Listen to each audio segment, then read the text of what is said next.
À 2 jours du départ de la route du Rhum destination Guadeloupe, la procédure de sortie des bassins de Saint-Malo a commencé devant une foule impressionnante.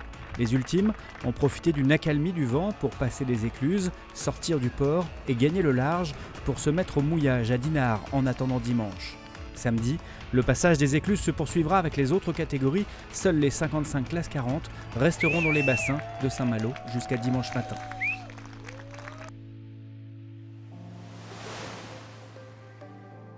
Sur cette route du Rhum, destination Guadeloupe, et pour des raisons de sécurité tant ces bateaux nécessitent toute l'attention de leurs skippers, seuls les multicoques ont le droit d'être assistés par des spécialistes météo qui leur fournissent des stratégies de route à suivre.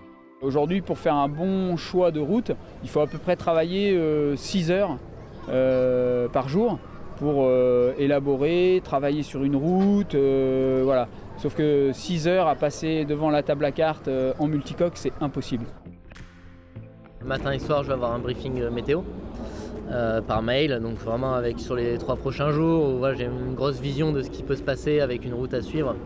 Une route assez grossière, mais voilà, vraiment avoir une grosse visualisation pour essayer d'avoir de l'avance aussi dans le système. Et ensuite, on va adapter au fur et à mesure par WhatsApp en direct, en fait, avec des waypoints à passer.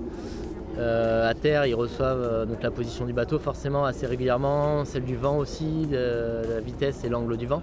Donc ça leur permet de recalculer et de recentrer la météo sur mon bateau.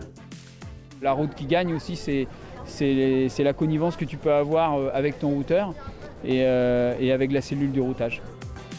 Plus que jamais, en multicoque, la course au large est une affaire d'équipe.